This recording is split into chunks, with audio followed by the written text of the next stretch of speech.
इनसे मिलिए।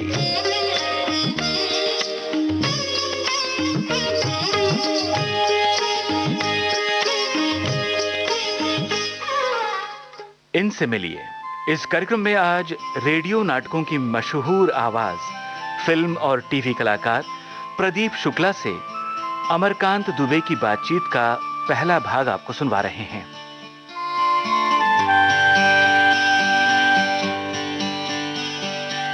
दोस्तों नमस्ते। आज इनसे मिलिए प्रोग्राम में मैं आपकी मुलाकात एक ऐसी शख्सियत से करवा रहा हूं जिनकी आवाज में भी दम है, जिनकी कलम में भी दम है और जिनके अभिनय में भी दम है। अपनी इस फनकारी से, अपनी इस कलाकारी से उन्होंने रेडियो, टीवी, फिल्म हर जगह खूब काम किया, खूब वाहवाही बटोरी। और आज भी अभी जब आप उनकी आवाज सुनेंगे, आवाज से तो आप उनको जरूर पहचान जाएंगे। वैसे मैं थोड़ा सा उनका परिचय आपको देने की कोशिश करता हूं। बहुत पहले जब दूरदर्शन में सीरियल आया था सफरनामा, उसमें भी उन्होंने अभिनय किया था। और उसके बाद एक सीरियल आया तृष्णा, प्राइड एंड प्रेजुडिस, इस उपन्यास पर आधारित वो सीरियल था जिसमें पिता की भूमिका में हमारे आज के जो मेहमान हैं वो थे। और वो सीरियल खूब चला था, दर्शकों ने बेहद पसंद किया। और वही शख्सियत आज विविध भारती के स्टूडियोज में है। मेरी खुशकिस्मती है कि मैं उनसे बात कर पा रहा हूं, उनका साक्षात्कार के लिए मैं बैठा हूं। प्रदीप जी, बहुत बहुत स्वागत है विविध भारती के स्टूडियो में आपका। धन्यवाद भाई अमर, आपने कुछ ज्यादा ही तारीफ कर दी मेरी। मैं इस काबिल नहीं हूँ। मैंने अभी बहुत कुछ तो बताया नहीं प्रदीप जी बस अब रहने भी दीजिए बताने की, आप पूछते जाइए, मैं जवाब देता जाऊंगा। दोस्तों मैं यहाँ ये भी बता दूं कि चीनी कम फिल्म जो आई थी ना अमिताभ बच्चन साहब की, उसमें भी प्रदीप जी ने एक शेफ का बहुत अच्छा रोल किया था और काफी इंटरेक्शन था उसमें अमित जी के साथ में। और इसके अलावा कई सीरियल्स में आपने प्रदीप जी को देखा होगा। खैर, ये बातें हम प्रदीप जी से ही सुनते चलेंगे। प्रदीप जी, जहां तक मेरी जानकारी है, आप जब मुंबई यानी उस समय की बंबई या इस माया नगरी में आए थे तो शुरुआत आपने एक रिकॉर्डिस्ट के तौर पे की थी।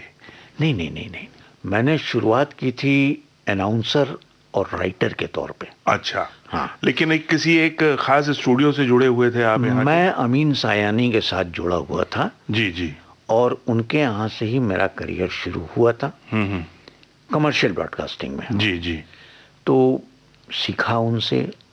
फिर पंडित विनोद शर्मा ने बहुत कुछ सिखाया, शील जी ने बहुत कुछ सिखाया। तो इस तरह से मैं बढ़ता गया और फिर रेडियो के साथ ही संलग्न रहा। जी। साथ साथ दोस्तों मैं यहाँ आपको बताता चलूं कि एक दौर वो था जबकि दूरदर्शन भी नहीं था और उस समय सिर्फ रेडियो की तूती बोला करती थी। सिर्फ रेडियो के जरिए ही सारे विज्ञापन पूरे देश भर में पहुंचा करते थे। पहले रेडियो सिलोन, उसके बाद विविध भारती। और उन सारे विज्ञापनों में जो पीछे कलाकार होते थे उनमें एक महत्वपूर्ण नाम प्रदीप जी का भी रहा है।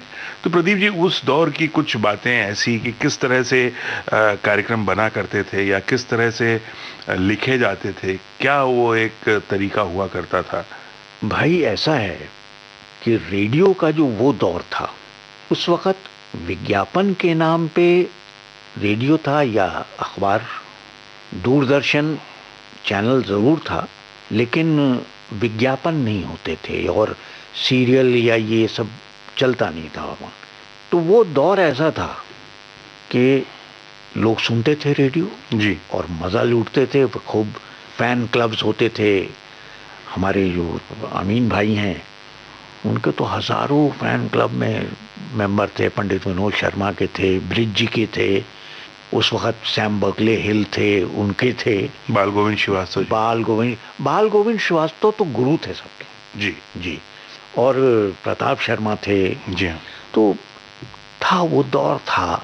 आज भी देखिए, मैं आपको बताऊं कि रेडियो से ज़्यादा बेहतर मीडिया में और कुछ नहीं है। क्यों मैं कह रहा हूं कि रेडियो जो है ना, वो एक ब्लाइंड मीडियम है।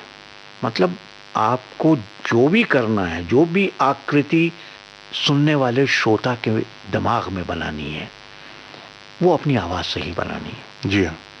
ये बड़ा मुश्किल माध्यम है। और आप देखिए, मतलब आज भी भारतीय रेडियो जो है इन दिग्गजों के नाम से जाना जाता है, जिनमें अमीन सयानी, पंडित विनोद शर्मा, ब्रिज जी, प्रताप शर्मा, ये लोग इनके नाम हैं। जी। तो वो दौर था एक। प्रदीप जी, आप कहाँ, मतलब मुंबई आप कहाँ से आए थे, किस शहर से आए थे? मैं पटना से आया था। मैं पटना रेडियो में एक बाल कलाकार के रूप में भी काम किया, फिर वहाँ कैजुअल अनाउंसर के रूप में भी काम किया। इस तरह से मेरी ज़िंदगी की शुरुआत हुई थी रेडियो से। और अमीन साहब के पास मैं एक्चुअली जब बॉम्बे आया था तो दिमाग में ये था, क्योंकि थिएटर करता रहा था पटना में जी, तो दिमाग में ये था कि भाई एक्टर बनेंगे। लेकिन उस दौर जो था बड़ा मुश्किल दौर था, और जब कुछ नहीं मिला तो सोचा क्या करें भाई, अभी तो कुछ तो करना है जीने के लिए, जीविका के लिए। तो ध्यान गया रेडियो की तरफ। फिर मुलाकात हुई अमीन भाई से। अमीन भाई भी मतलब काफ़ी वैसे तो प्रोत्साहित करते रहते हैं लोगों को, लेकिन एक परीक्षा की घड़ी थी वो मेरी। और बड़ी मुश्किल से 6 महीने के बाद उन्होंने कहा अच्छा चलो ठीक है, तुम ये स्क्रिप्ट लिखो। जी। वहाँ से मैं शुरू हुआ। ये स्क्रिप्ट लिखने का जो सिलसिला था, पटना में भी पहले कभी लिखा करते थे आप? नहीं।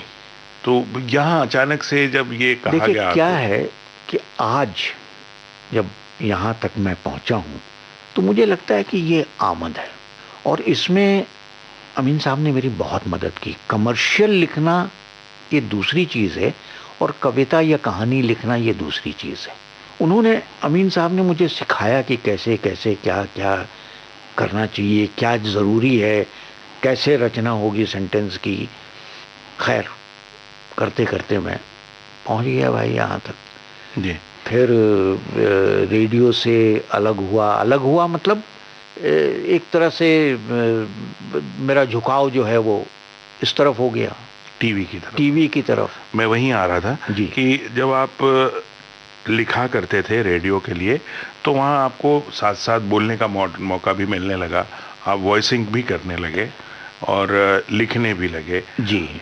इसके बाद जब दौर आया टीवी का, जी, चाहे वो पहले का दौर हो, दूरदर्शन का दौर हो, क्योंकि बाकी के प्राइवेट चैनल तो और बाद में आए, लेकिन उससे पहले जो दूरदर्शन पे एक अलग समा बंध गया था, जब ये रामायण वगैरह का समय जो था, और जो संडे को सारे लोग एकदम एक बिल्कुल बैठ जाया करते, तो उस दौर में आपने काम किया है और बहुत अच्छा काम किया, बहुत अच्छे अच्छे कलाकारों के साथ काम। उस दौर से जुड़ी कुछ बातें, वो काम, वो सीरियल्स की तरफ आपका झुकाव लिखने से गया हुआ, यानी आपकी एंट्री जो हुई? हाँ, मैंने सीरियल लिखे भी हैं, लेकिन क्या होता है ना, लिखना, देखिए रेडियो का लिखना और सीरियल का लिखना या फिल्म का लिखना, ये दो अलग अलग मुख्तलिफ चीज़ें हैं, अलग बातें हैं। रेडियो जब आप लिखते हैं तो आप जैसे किसी किरदार के बारे में आप कुछ बता रहे हैं, अमर जी यहाँ बैठे हैं, इंटरव्यू कर रहे हैं। अब एक दफ़ा तो अमर जी का नाम आ गया, लेकिन अगर किसी ने अमर जी का नाम नहीं सुना, उसने आगे से कहीं ट्यून इन किया, तो कैसे पता चलेगा कि किससे बात हो रही है, किससे बात हो रही है? तो अमर जी का नाम बार बार आना चाहिए, पहली चीज़। क्यों आना चाहिए? अगर कोई पूरा कहे यार बार बार रिपीट कर रहे हैं नाम इनका, क्या बात है, कोई ख़ास आदमी है क्या? ख़ास आदमी हैं, क्योंकि अगर किसी ने बीच से ट्यून किया तो कैसे पता चलेगा कि कौन है? जी हाँ। ये एक विधा है। दूसरा कि जैसे सीरियल में या फिल्मों में एडिटिंग होती है कि आपने एक सीन वो किया, एक सीन के बाद आपने ठाक दूसरी जगह चले गए, फिर वापस तीसरी जगह आ गए। ये रेडियो में नहीं होता है। ये रेडियो में नहीं हो सकता, नहीं हो सकता, क्योंकि आपको हर चीज समझानी है और एक सिलसिले में चलना है, चलना है। वो आप यहाँ से काट के वहाँ पहुँच जाएंगे, नहीं होता, लीनियर चलना है। हाँ, तो वो लिंक जो है वो ज़रूरी है। रेडियो का लेखन मुश्किल लेखन है। तो फिर आपको दूरदर्शन वगैरह के लिए लिखना तो आसान लगा होगा? नहीं, ये भी बात नहीं थी, क्योंकि जब आप एक जगह से दूसरी जगह जाते हैं तो ऐसा नहीं है कि आपको एक ही एपिसोड के अंदर पूरी कहानी बता देनी है। अब 13वें एपिसोड आपने इस कैरेक्टर को एक पर्टिकुलर जगह में 5वें एपिसोड में छोड़ दिया और फिर आप उसको 7वें या 8वें एपिसोड में लेके आ रहे हो, तो कहाँ आपने छोड़ा, इसका लिंक आपको पता होना चाहिए कि आपने इस कैरेक्टर को यहाँ छोड़ा था, इस तरह छोड़ा था। तो ये सारी चीज़ें जो थीं, तो इनके लिए मैं क्या करता था कि मैं चार्ट बनाता था कि चलो ये कैरेक्टर है, ये इसका, ये इनके फैमिली का रूट्स ये है, ऐसा है, ये इस तरह से मैं चलता था।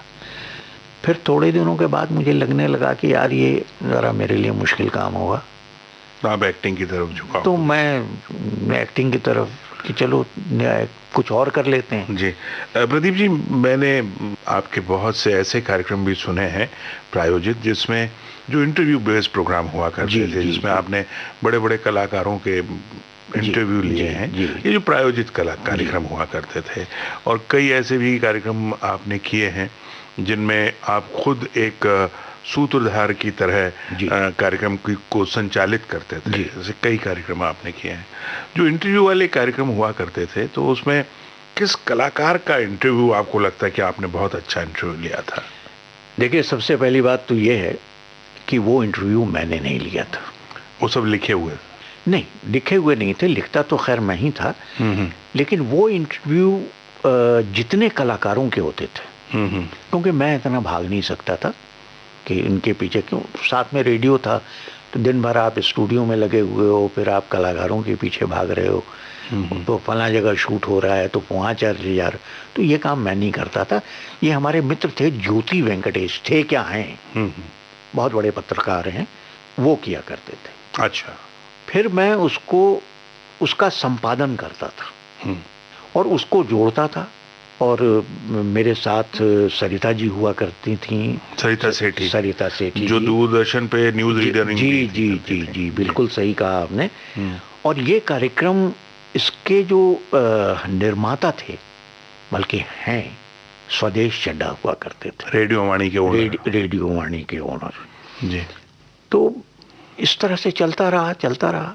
फिर आपको तो याद ही है, आप भी थे समय ना, आप भी किया करते थे कार्यक्रम साथ में। जी। तो ये बड़ा थ्रिलिंग रहा आपके लिए? हाँ, ये थ्रिलिंग तो बिल्कुल रहा था, बिल्कुल रहा। एक छोटे से शहर पटना से उठ के आया बंदा। पटना छोटा शहर कभी नहीं रहा। नहीं, कभी नहीं रहा, फिर भी मुंबई के मुकाबले, हाँ, मुंबई के मुकाबले तो जब देखा जाए तो एक बड़े बड़े सपनों को लेके एक युवक चला आया मुंबई, और आके यहाँ की ये जो माया नगरी है, ये जो उनको कभी पत्र पत्रिकाओं में जिन कलाकारों को देखा, और फिर उनके साथ उठना बैठना, उनके साथ बातचीत करना, ये कहीं ना कहीं फैसिनेट तो करता ही है आदमी को, बिल्कुल और एक अलग दुनिया में ले जाता है। हाँ। तो फिर आपने ये जो एक्टिंग का जो एक अलग रास्ता आपने चुना, और फिर एक जिसमें मुझे मालूम है आपके बारे में एक और विधा है जो आपकी डबिंग जिसको कहते हैं, जिसमें आपकी बड़ी महारत रही है, फिर चाहे वो डबिंग करने की बात हो या डबिंग कराने की बात हो, निर्देशन की बात हो जी। तो ये सारी चीजें किस तरह से आपने, क्योंकि एक बंदा अकेला इतने सारे काम आखिर कैसे किया आपने? ये ऐसा था कि भाई कुछ ना कुछ करना है। मैं आज भी कुछ ना कुछ कर रहा हूँ, इसलिए कर रहा हूँ क्योंकि मुझे कुछ ना कुछ करना, खाली बैठना अच्छा नहीं लगता जी। क्या आप बैठे हैं, कुछ नहीं कर रहे हैं जी, क्या कोई पत्रिका पढ़ रहे हैं या समाचार पत्र पढ़ रहे हैं, तो मुझे ये मतलब ऐसा लगता है कि यार मैं किसी काम का नहीं रह गया।